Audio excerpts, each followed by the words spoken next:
Hi, welcome to my latest video. What we're going to be doing today is fitting some of these small wind deflectors, also known as spats or bibs spoilers, many names for the same thing.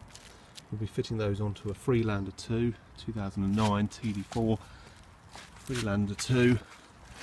These are small sort of mudguard type things that fit below the front end, in front of the front wheels, so they fit here.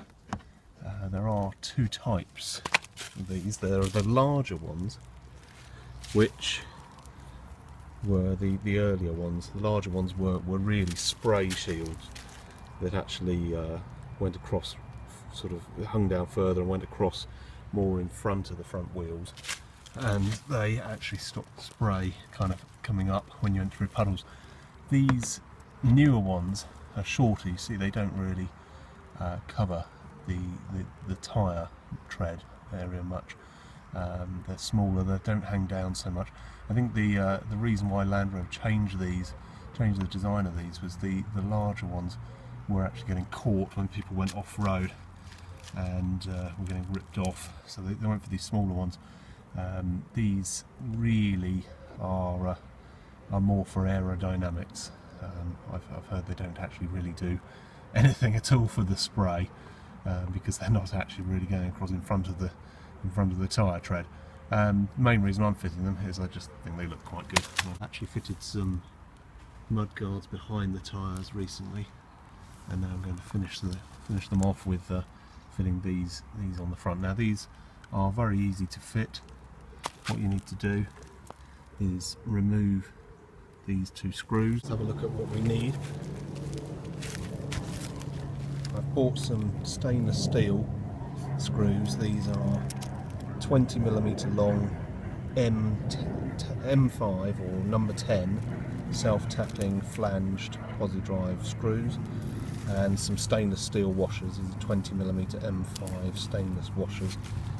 You need 6 screws, 6 washers. The old screws are quite rusty. It's not a good idea to refit those. Take the opportunity to replace with nice stainless steel ones.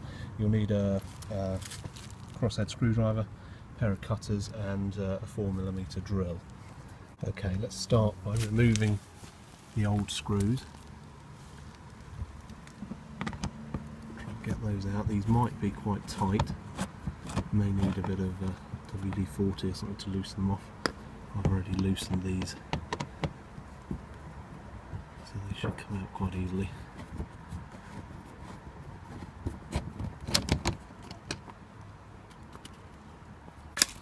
Now, when you go to fit these, you'll notice there are 2 holes there which line up perfectly with the 2 screw holes on the front end, and there's another one there.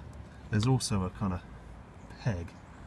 I don't know why that's there. It serves no purpose at all. There's no hole for it to go into. So what we're going to do is just simply cut that peg off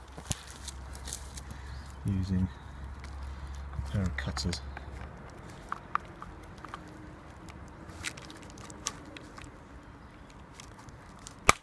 Cut that off. It's not required.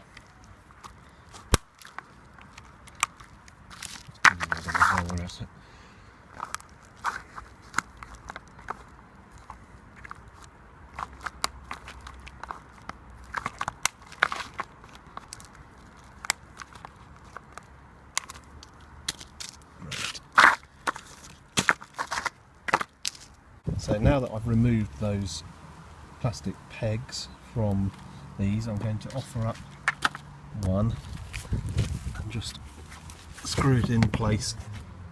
What I've done here is just screw one of these loosely in place, just using 2 screws there. This will allow us to then drill into the plastic with a 4mm drill for the end one. The reason we're using 4mm, not 5mm, is we do need the screw to self-tap in. There's nothing behind it, there's no nut or clip behind it to take the screw, so we're just going to self-tap the 5mm screw into the 4mm hole. Okay, so I'm now going to drill that.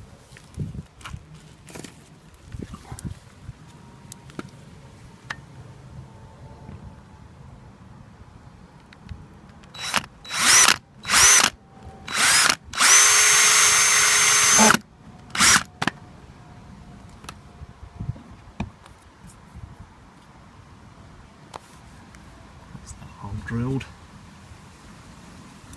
And I'm going to fit the screw in the washer.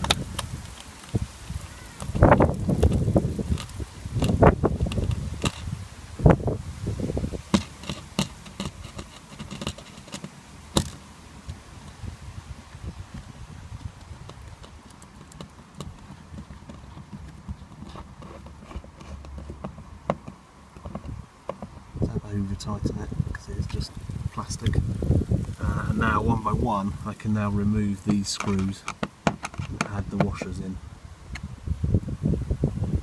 Okay, I've now screwed these screws in. One thing I found was that the middle one, with the washer fitted, the thread wasn't quite long enough to pick up the sort of captive nut on the other side of the plastic, so I might have to get some slightly longer screws, 25mm long instead of 20. This one was fine, and that one's the one that we self-tapped, so that was fine. So I'm now going to do the other side, see how I get on over there. That's the other side done. That was very quick and easy to do. I did encounter the same problem with this middle screw with the washer. It just wasn't long enough, so I fitted it without the washer for now, but I'll need to find myself a slightly longer screw, because the washer really is quite important to spread the force on the plastic, otherwise it's going to rip through. So there we go. Let's have a look. There you go. Looks good. Goes with the front and rear mud flaps that are fitted.